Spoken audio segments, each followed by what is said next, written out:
ETF index mutual funds నేర్చుకుని stock మార్కెట్లో రాణించాలనుకుంటున్నారా? వెంటనే ఈ నెంబర్కి కాల్ చేయండి. నమస్తే, welcome back to Suman TV. నేను మీ సంజయ్. ఈ రోజు మనతో పాటు ఉన్నారు మోటివేషనల్ స్పీకర్ మరియు మెమరీ ట్రైనర్ చెల్లోజు శ్రీనివాస్ గారు. ఆయనతో మాట్లాడి కొన్ని విషయాలు తెలుసుకుందాం. నమస్కారం సార్. నమస్తే సార్. సార్, ఇప్పుడు పిల్లల్లో చూసుకుంటే మెమరీ పవర్ చాలా తక్కువ ఉంటుంది. చదివింది మర్చిపోతున్నారు, లేదా అమ్మ నాన్నలు చెప్పింది మర్చిపోతున్నారు, ఏదన్నా ఈ పని చేయరా అని చెప్పినా చిన్న చిన్న విషయాలు కూడా మర్చిపోతున్నారు. ఇవన్నీ పక్కన పెడితే మేజర్గా చూసుకుంటే చదువు విషయంలో వాళ్ళు ఏ విధంగా అంటే తల్లిదండ్రులకి ర్యాంక్ కావాలి, వాళ్ళకి కూడా బాగా చదవాలని ఉంటుంది, కానీ చదివింది గుర్తుండదు. అలాంటి వాళ్ళకి వాళ్ళ చదివింది గుర్తు పెట్టుకోవడానికి ఏదైనా టిప్స్ ఉన్నాయంటారా? మనకి బ్రెయిన్ అనేది కెపాసిటీ కనుక తెలుసుకుంటే అది అన్లిమిటెడ్.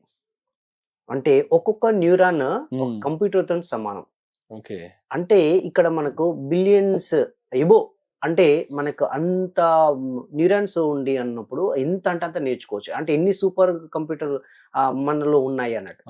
అలాంటిది మనం చిన్న ఒక బుక్ ఒకటి నాకు గుర్తుండట్లేదు అది ఇది అంటున్నాం కదా, కానీ దాంట్లో ఆ బ్రెయిన్ గురించి దాని యొక్క కెపాసిటీ గురించి తెలుసుకున్నప్పుడు నేను వండర్ అయ్యాను.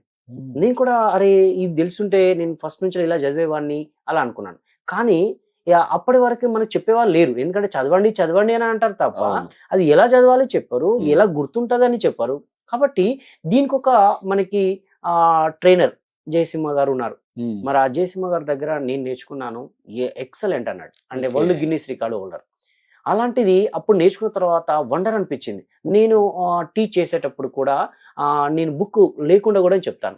అది ఎలా అంతకుముందు బుక్ తీసుకెళ్లేదు, ఆ టాపిక్స్ హెడింగ్స్ ఎలా గుర్తుపెట్టుకోవాలి అంటే ఆ విధంగా మమ్మల్ని ట్రైన్ చేశారు. ఆ ట్రైనింగ్ తర్వాత నేను ప్రజెంటేషన్స్ ఇవ్వడం వండర్. సార్ ఇవన్నీ ఎలా గుర్తుపెట్టుకుంటున్నారు, ఇలా ఏ నెంబర్ అడిగితే ఆ వర్డ్ చెప్తున్నారు, ఆ వర్డ్ అడిగితే నెంబర్ చెప్తున్నారు, దానికి అప్ ఏం చెప్తున్నారు, డౌన్ చెప్తున్నారు, దీని క్యాల్కులేషన్ ప్రజెంటేషన్ ఈజీ వే. అంటే అంటే ఇక్కడ కావాల్సింది ఏంటంటే స్టూడెంట్స్ కి ఫస్ట్ ర్యాంక్ రావాలంటే వాళ్ళకి కావాల్సింది ఏంటంటే ప్రజెంటేషన్ ఇంపార్టెంట్. ప్రజెంటేషన్ అక్కడ చేయాలంటే ఏముండాలి, ఫాస్ట్ రాయాలంటే మెమొరీ ఉండాలి. మెమొరీ అనేది మనం చదివింది ఎలా గుర్తు పెట్టుకోవాలో తెలియాలి. అంటే ప్రతి ఒక్కరికి ఇది సాధ్యమే. కానీ మనం ఏం చేస్తున్నామనంటే అక్కడ వాళ్ళకి ఎవరు కూడా ట్రైనర్స్ అందించట్లేదు ఈ ఒక మేనేజ్మెంట్. ఎవరైతే అలా అందించినప్పుడు దాని పవర్ అనేది తెలుస్తుంది. అలా మేము స్కూళ్ళకి విజిట్ చేసినప్పుడు వాళ్ళకి మాట్లాడినప్పుడు వాళ్ళ పిల్లలకి చెప్పినప్పుడు వండర్ సార్ ఇవి మాకు ప్రొవైడ్ చేస్తే బాగుండదు అని. అలా మేము వాళ్ళకి ఈజీ వే, అంటే మనం చదివేది 1 అవర్ ఉంటుంది కదా, 1 అవర్ వేరే వాళ్ళకి అంత టైం పడితే మనకు అదే టైంలో మనకు 30 minutes లో దాన్ని గుర్తుపెట్టుకోవచ్చు. Easy way.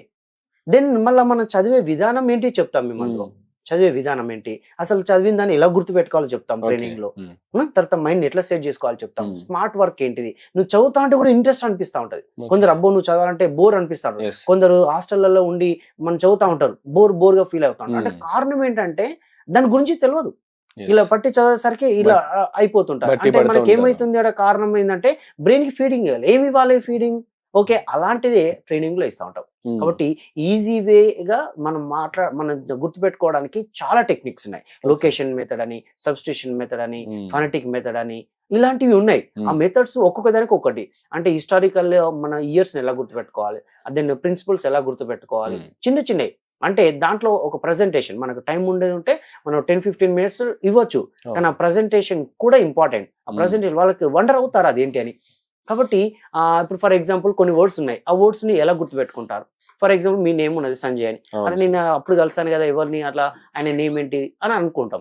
కానీ గుర్తుపెట్టుకునే విధానంలో అక్కడ నేను ఏం చేస్తాను, నేమ్ ని గుర్తుపెట్టుకోవడానికి దానిలో ఏదైనా క్రియేట్ చేసుకుంటాను. ఎస్ సంజు అని ఇలా అన్నాను అనుకో, సంజయ్ అని ఇలా అన్నా. అప్పుడు దానికి ఏదో ఒక వర్డ్ ని నేను గట్టిగా అనడం చేస్తున్నానా, లేదా నీ యొక్క అపియరెన్స్ నేను చూస్తున్నానా, లేదా 2-3 times సంజయ్ బాగున్నావా, మీరు ఎక్కడ, అది నేను సంజయ్ మీరు బాగా మాట్లాడుతున్నారు సంజయ్ గారు, మీరు మళ్ళీ కలుస్తాను, జస్ట్ 2-3 times నేను రిపీట్ చేశాను. ఎస్ అలా గుర్తు పెట్టేసుకుంటాను నేను. అంటే ఒక నేమ్ ని ఎలా గుర్తు పెట్టుకోవాలో కొన్ని టెక్నిక్స్ ఉంటాయి. ఒక వర్డ్స్ ని హెడింగ్స్ సబ్ హెడింగ్స్ ఎలా గుర్తు పెట్టుకోవాలో చెప్తాను. అంటే దాంట్లో కూడా ఒక యాక్రోనిమ్ కానీ, ఒక వర్డ్ తీసుకొని కీవర్డ్ తీసుకొని కీవర్డ్స్ అన్ని కలిపి ఒక వర్డ్ గా తయారు చేయడం, ఆ వర్డ్ ని కూడా మళ్ళీ ఎలా గుర్తుపెట్టుకోవాలి. ఎస్ అంటే మనకు ఒక పిక్చర్ రూపంలో అది గుర్తు పెట్టుకుంటది. పిక్చర్ రూపం. ఇప్పుడు మనం ఏం చేస్తున్నాం, జస్ట్ వర్డ్స్ రాస్తున్నాం, పిక్చర్ కాదు కదా అది, అవును. నెంబర్ రాస్తున్నాం, పిక్చర్ అవును. కాదు కదా. అదే మనము మూవీ చూస్తాం, అంత గుర్తుంటది, అది అవును. పిక్చర్ కాబట్టి. Yes. ఆ పిక్చర్ లో ఏముంటది అంటే ఎమోషనల్ ఉంటది, ఆ అవును. పిక్చర్ లో ఏముంటది కలర్ ఉంటది. ఓకే, అంటే ఆ పిక్చర్ లో ఏముంటది స్ట్రాంగ్ డైలాగ్స్ ఉంటాయి. అవును. ఎస్, అది ఎమోషనల్ గా కనెక్ట్ కావాలి. మనం కామన్ గా బోర్ గా ఎప్పటికీ స్టార్ట్ అయిన నుంచి ఎండింగ్ దానికి అదే టోన్ లో చెప్తే అది వాళ్ళకి గుర్తుండదు. అవును. మళ్ళీ వాళ్ళు చదివేది కూడా కామన్ ఒకటే లెటర్స్ ఉంటాయి, వాళ్ళ కలర్స్ ఉండవు, పిక్చర్స్ ఉండవు. అవును సార్, మీరు చెప్తుంటే కూడా నాకు అర్థం అవుతుంది. అంటే ఏ విధంగా అంటే రిమైండ్ చేసుకుంటే చిన్నప్పుడు కూడా చదివింది గుర్తుండదు. మేజర్ గా చూసుకుంటే చూసింది ఎక్కువగా గుర్తుంటది పిల్లలకు కూడా. అందుకే దీనిలో చూసింది ఒకటి, ఉమ్. దానికంటే ఇంకా అడ్వాన్స్డ్ ఏంటంటే చూసింది తర్వాత చెప్పింది ఎక్కువ గుర్తుంటది. ఉమ్. ఇంకా దానికంటే అడ్వాన్స్ ఎప్పుడు గుర్తుంటది తెలుసా, చెప్పింది కాకుండా చేసింది ఎక్కువ గుర్తుంటది. ఉమ్. అంటే చూడండి, వినడం ఒకటి, ఓకే, చూడడం ఒకటి, ఓకే, దానికంటే మెయిన్ గా మనం చేసింది అంటే చెప్పడం ఒకటి, ఓకే, చెప్పిన దాన్ని మళ్ళీ మనం చేయడం ఒకటి. అంటే అప్పుడు మనకు గుర్తుంది. దీన్ని ఏం చేస్తున్నారు, చెప్తున్నారు, వాళ్ళు వింటున్నారు, అంతే. అంతే. అక్కడ ఏమైతుంది, అది చెప్పడంలో కూడా మళ్ళీ టెక్నిక్స్, ఎస్. వినేటప్పుడు కూడా వాళ్ళకి అట్రాక్టివ్ గా ఎట్లా మనం చెప్పాలి అనేది కూడా ట్రైనింగ్ లో ఇస్తా ఉంటాం. అంటే వీళ్ళకి ఒక 3 days 4 days ట్రైనింగ్, అందులో జస్ట్ 1.5 hour టైం. అంటే Okay. విత్ ఇన్ మనకు కంప్లీట్ ఒక 6 hours లో ట్రైనింగ్ అయిపోతుంది. యూ కెన్ లెర్న్, అంతే, యూ కెన్ మెమరైజ్ ఎనీథింగ్. మన మెమరీ పవర్ పెంచుకోవడం కేవలం 6 hours ఓన్లీ. అంతే, 6 hours ఓన్లీ, 6 hours. వండర్ అవుతారు దానికి. మేము చెప్పేటప్పుడే అక్కడే ప్రెజెంటేషన్, అక్కడే ప్రెజెంటేషన్. నేను ఒక 30 words ఇస్తాను, okay, with in 2 minutes time ఇస్తా వాళ్ళకి. 2 minutes లో 30 words చెప్తారు వాళ్ళు. Okay. How is it possible? అంతే కదా అనుకుంటారు కదా, 30 words సార్ నేను నేర్చుకోలేని, దాన్ని బట్టి చదువుతా ఉంటారు. అది కాదు, ఆ టెక్నిక్స్ చెప్తాం. చాలా మంది గంటల తరబడి అంత అవసరం లేదు, తెలియదు కదా, బ్రెయిన్ కెపాసిటీ ట్రైనింగ్ తీసుకోరు ఎవరు కూడా. మనం చెప్పడం వరకే అవుతుంది, ఎలా చదవాలి అనేది చెప్పట్లేదు. ఓకే, మేము ఆ ట్రైనింగ్ లో చెప్పిన తర్వాత దాంట్లో ఇంకా అడ్వాన్స్ కూడా ఉంటుంది, అడ్వాన్స్ లెవెల్ ఉంటుంది. కానీ ఇందులో వర్డ్స్ కానీ, ఇప్పుడు ఫర్ ఎగ్జాంపుల్ స్పెల్లింగ్ రాదు కొందరికి, స్పెల్లింగ్ ఎలా గుర్తుపెట్టుకోవాలో చెప్తాం. వర్డ్స్ ఎలా గుర్తుపెట్టుకోవాలి, కొందరు ప్రిన్సిపల్స్ గుర్తురావు, ఒక్క ప్రిన్సిపల్ అయినా రాదు, అది దాన్ని ఎలా గుర్తుపెట్టుకోవాలి చెప్తాం. అంటే ఇంత స్మార్ట్ వర్క్ ఉండి ఎందుకు స్టడీ మీద బోర్ అని అంటే మనం ట్రైనింగ్స్ అటెండ్ కాం. అది ఎవరు కల్పించాలి, ఎవరు ప్రొవైడ్ చేస్తూ ఉంటారు తెలియదు. అందుకే మేము ఏం చేస్తుంటాం అంటే ఇట్లాంటి మీడియాస్ ద్వారా మేము వాళ్ళకి చెప్తే, వాళ్ళు ట్రైనింగ్ లో కనుక జాయిన్ అయితే 1 week లో నేను చెప్పిన 6 hours లో వాళ్ళకి ట్రైనింగ్ ఇస్తున్నాం. అప్పుడు వాళ్ళ యొక్క ప్రెజెంటేషన్ వాళ్ళే చెప్తున్నారు, వాళ్ళ ఫీడ్బ్యాక్.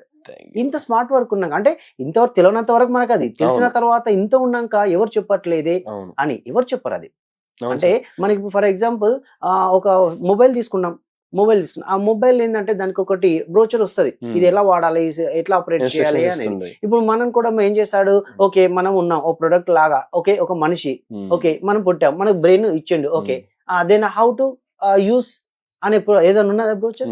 ఎవరైనా చెప్పారా? లేదు.